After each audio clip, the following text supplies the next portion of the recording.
Assalamualaikum warahmatullahi wabarakatuh. Saya Cintia Hoki Andani dari kelompok 5. Berikut adalah laporan kunjungan industri di PT Teluk Luas Padang. Profil dari industri.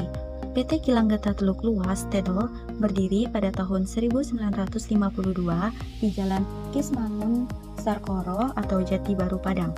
Pada tahun 1981, PT Kilang Geta Teluk Luas dipindahkan ke Jalan Bypass, Kelurahan Tanjung Sibah, Pitameh, Kecamatan Lubuk Begalung. Sebab pabrik dipindahkan ke Kecamatan Lubuk Begalung karena sudah berada di tengah-tengah kota, baunya yang busuk dan penyebab polusi udara sehingga digusur oleh pemerintah. Pada tahun 1981, mulai dioperasikannya PT Teluk Luas yang ada di Jalan Bypass untuk memproduksi karet setengah jadi dan menjual karet tersebut ke luar negeri. Perkembangan PT Teluk Luas juga dapat dilihat dari segi karyawannya dan juga dapat dilihat dari sarana dan prasarana yang digunakan. Untuk mengelola karet masih sama dari tahun 1981, tetapi ada tambahannya. Perusahaan ini memproduksi chrome rubber dengan kapasitas produksi sebanyak 48.000 ton per tahun dengan jumlah tenaga kerja bagian produksi sebanyak 129 orang.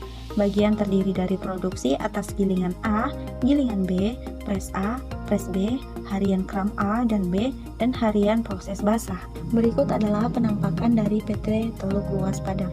Dapat dilihat pada gambar yang tertera di slide.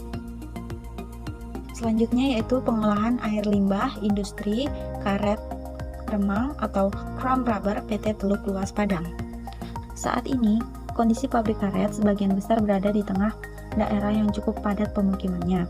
Kapasitas produksinya semakin hari semakin besar.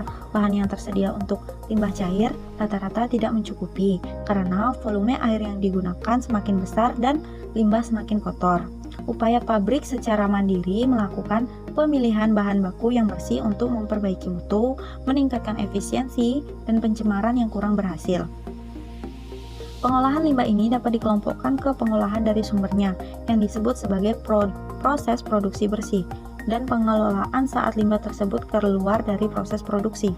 Pengolahan limbah pendahuluan bertujuan untuk melindungi zat atau unsur padatan kasar yang ada di dalam udara limbah dengan cara penyaringan untuk meminimalisasi gangguan dalam proses limbah.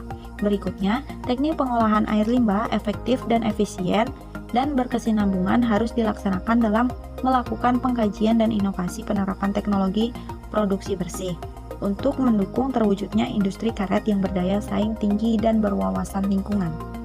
Yang kedua ada limbah chrome rubber. Chrome rubber merupakan karet alam yang dibuat khusus sehingga terjamin mutu teknisnya. Penetapan mutu berdasarkan pada sifat-sifat teknis di mana warna atau hasil visual yang menjadi dasar penentu golongan mutu pada jenis karet. Limbah pabrik chrome rubber saat ini belum dimanfaatkan dengan optimal, bahkan cenderung memberikan efek negatif ke lingkungan yaitu bau busuk yang menyengat karena proses pembusukan pada kandungan nitrogen. Limbah padat industri chrome rubber pada umumnya ditumpuk saja, sehingga dalam waktu lama akan bertambah banyak dan menjadi masalah dalam hal penanggulangannya. Limbah padat ini masih mengandung bahan berupa tatal yang berasal dari komponen karet dengan jumlah yang cukup besar. Limbah cair industri karet yang tidak diolah secara optimal dapat menjadi salah satu penyebab kerusakan lingkungan.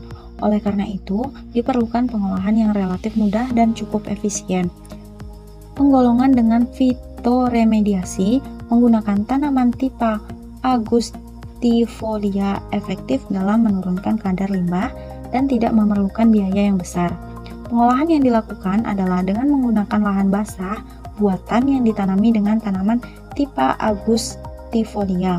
Pengolahan ini bertujuan untuk mereduksi kadar BOD, COD, TSS, dan pH. Pengolahan ini dilakukan dengan cara mengalirkan limbah karet ke dalam reaktor selama 15 hari. Kemudian dilakukan pengujian pada hari ke-9, hari ke-12, dan hari ke-15. Hasil pengujian menunjukkan pengolahan dengan fitoremediasi menggunakan tanaman tipe Augustifolia yang mampu menurunkan kadar BOD. Selanjutnya yaitu ada aklimatisasi tanaman. Tanaman diaklimatisasi dengan cara ditanam pada bak reaktor yang berisi tanah, pasir, dan kerikil kurang lebih selama 1 minggu. Tujuan pemeliharaan tanaman tipe Augustifolia pada proses aklimatisasi untuk menstabilkan dan menyesuaikan keadaan lingkungan. Lahan basah untuk memulai proses biofilter. Sistem aliran yang digunakan dalam pengolahan limbah karet menggunakan tanaman tipe Augustifolia adalah sistem aliran bawah permukaan.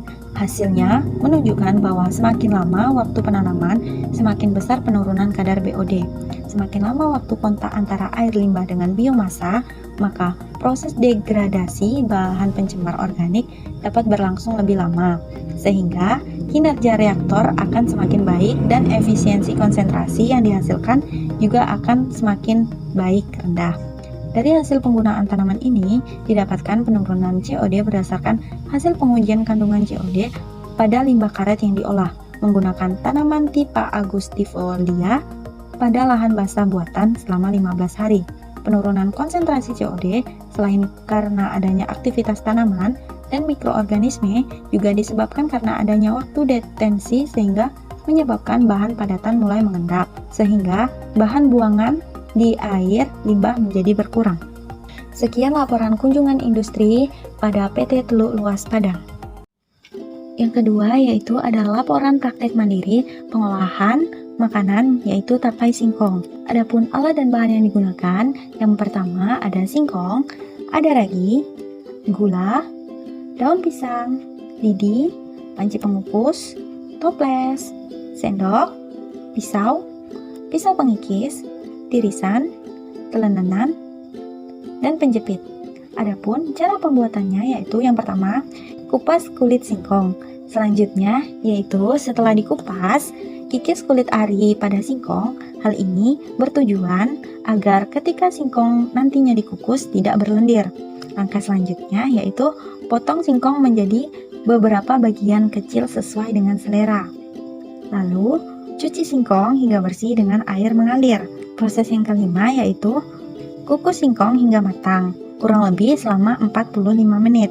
Nah, setelah matang, angkat singkong dan tiriskan. Tunggu hingga singkong benar-benar dingin, kurang lebih itu selama 3 jam.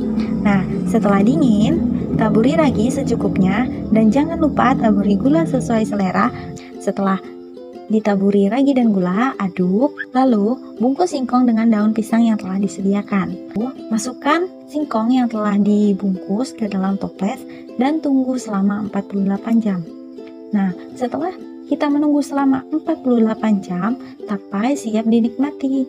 Selain langsung dapat disantap, tapai singkong juga dapat diolah menjadi beberapa makanan, yaitu seperti tapai goreng, roti tapai, dan adapun